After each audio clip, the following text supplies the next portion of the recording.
Drones have become a staple of filmmaking. The perspective they provide in wide establishing shots is well known. But what if we thought about it differently? What if instead of wide establishing shots, we used a drone to create movement and a perspective of scale? What if we used it exclusively as a tool to create parallax?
So we can definitely use this camera to create incredible parallax and motion in shots.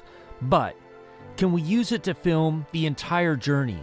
Can we use it to film the entire video?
Hey, my name's Jake and I create content here to help solo creators on the go. So I test and review cameras, lenses, drones here in Alaska and places like this, and I give you tips and tutorials on how to use them. So if that's something that interests you, consider subscribing.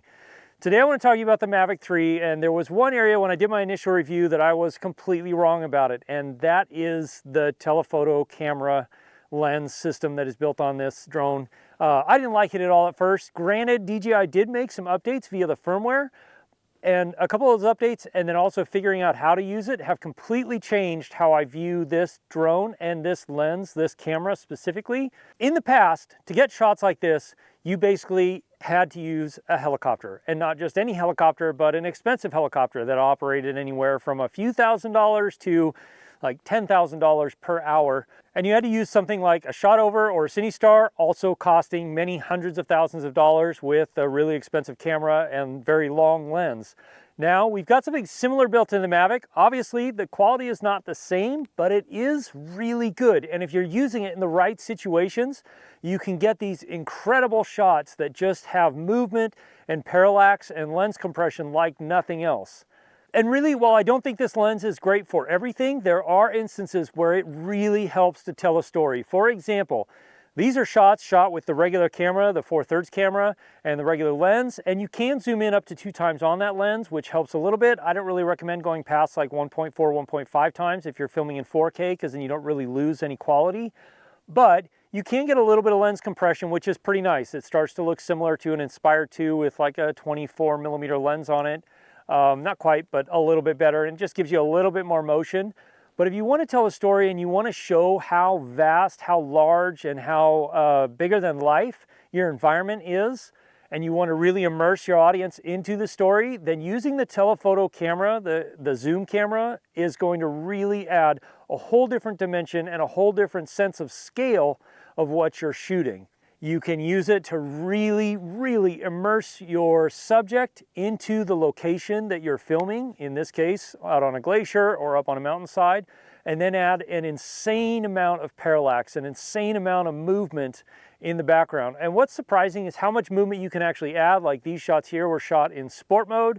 I was going really fast, probably a little too fast. You don't need to move this fast to really get a lot of movement, but it just makes the background, the foreground, and then whatever your subject is in the center really kind of, it looks like the world is unfolding around it, which is a really bizarre and really wild shot, but it gives you this really interesting, really intense parallax effect. While filming this video, I forgot to add that the most important thing is only use this camera in the 7x or the 7 times zoom setting. Anything else will give you much less than optimal sharpness and quality. So then the question is, how do we use this lens and how do we get the best out of the camera? Number one, lighting. You've got to get this and use this camera in good lighting. It doesn't do well in low light. It does okay at sunset even, but that's still a fair amount of light. But anything beyond that, anything else low light, it just doesn't work well at all. And that's partly because it has an insanely high aperture of like 26, f/26, something like that. But it's also a much smaller sensor, so it gets really noisy really fast. But if you use it in lower light or dimish light, it's okay. You're just gonna have to use a little denoising. So using this in really good light and then using an ND filter to get it kind of about where you hopefully are gonna get the shutter speed and the blur you want is good. If not, you can always add a little motion blur after the fact in your editor. But this camera works best in really, really well-lit, bright light situations. And then it comes to movement. This lens, this camera is not ideal for everything. If you want to feel like you're moving through a space or really show off a vast area, you still want to stick to that really wide angle if you're flying low and close to things, because that gives you that feeling of motion. All the stuff going right by the camera on the edges makes you get the feeling of motion. If you're using the telephoto camera, you just don't get that that same feeling of things going past the drone really fast. So you don't want to use this in high motion scenes where you're revealing the whole area or flying really low and really close to stuff. But there are a couple of movements and a couple of ways that this camera is absolutely outstanding. And the first is, of course, the orbit. Orbiting shots on this look insane. Now, you don't need to go that fast and you don't need to go very far to get an insane amount of parallax, an insane amount of movement in any sort of orbiting shots. What I love doing with this is coming from behind something and then revealing your subject and orbiting around, because there's so much parallax and so much movement. And having that reveal really makes your subject all of a sudden explode onto the scene. But there's so much going on around your subject that it really grabs your audience's attention and forces them to really focus on your subject and the environment they're in. Another shot I like to use this on is a tracking shot where you're flying sideways, tracking with a subject. And so in this case here, it just gives this nice solid amount of movement and solid amount of motion. Now this is probably one of the more difficult shots to pull off because it's tricky matching up the speed.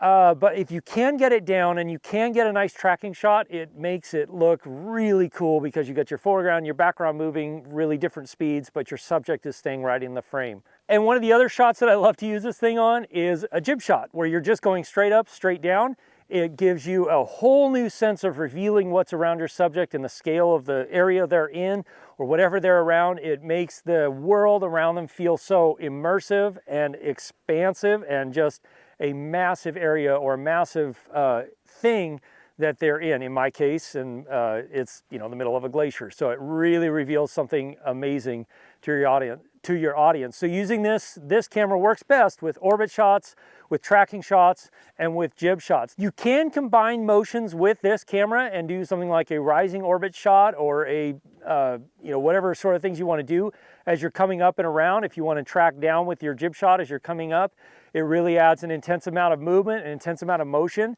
and really sets this footage apart. Like, you know, it wasn't that many years ago, you just couldn't get anything like this with a drone at all, not even close.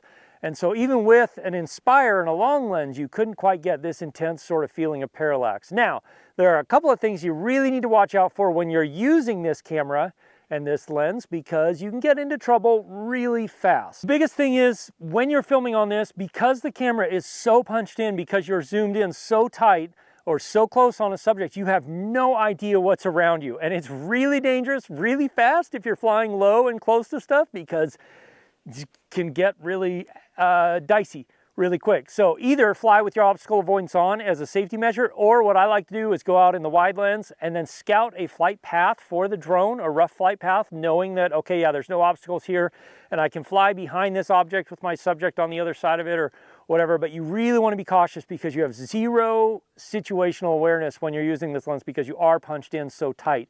It's just impossible to tell how close or how far away your drone is for something, and you don't see anything on the sides at all because you're really punched in. So you've got to be careful when you're flying with this to make sure you scout out and pre-plan all of your flight paths, but you can get some fantastic shots if you do. One more thing you need to know, and is an absolute must with this camera right now, at least until DJI gives us more control over it, is focus. Use the autofocus to set the focus on the subject you want to have in focus, and then turn it on manual focus so that it doesn't. Otherwise, this camera, this lens, focus hunts like crazy, so it'll constantly be pumping and you'll ruin a ton of shots if you don't turn the autofocus off. But using the autofocus to find focus really helps you get a good focus point. And even in the case of like this shot here, my opening shot, you can see it blurs out the background pretty nicely and I'm pretty nicely in focus.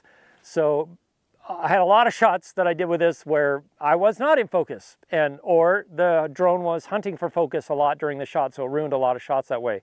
One last thing that I found with this lens that really threw me off is it doesn't work with every ND filter. It doesn't seem to like variable NDs. I don't know why, but I have not been able to get this camera to focus with a variable ND. With any of the regular NDs, I've not had any issues. So right now I'm using the ND32 from DJI and it works fine. Any of the other DJI ND filters work fine. But any of the variable NDs from Polar Pro or from Freewell, it just did not want to focus. I could not even manually get it to focus on where I wanted it. Just something about the variable ND, the 2 plates of glass or something, it just threw it off and it wouldn't work. Having the right kind of ND filters on here, or no ND filters, at least until we get more manual control, is the best way to go. I recommend using pretty strong ND filters if you're in a place like this, because you do want to try and get some motion blur as you're filming out here. But you know, we don't have a lot of manual control over it, so we just kind of get what we get. But I feel like the effects and the storytelling aspect of using this camera, this lens, on the drone, it really outweighs the costs of the things that you do lose for now. And when DJI gives us manual control over the camera settings, then it's going to be spectacular. Now, if you want to learn how to take better photos and video with your drone and how to fly your drone better so you get great video and great photo, click or tap right there. I put together a playlist. I'll see you in one of those videos as always. If you have questions, ask me in the comments below, or you can join my live stream that happens both Wednesday nights from 4 p.m. Alaska time or 8 p.m. Eastern. Just have a couple miles to hike back over this treacherous ice field of a glacier. I'll see you again soon in the next video. Cheers.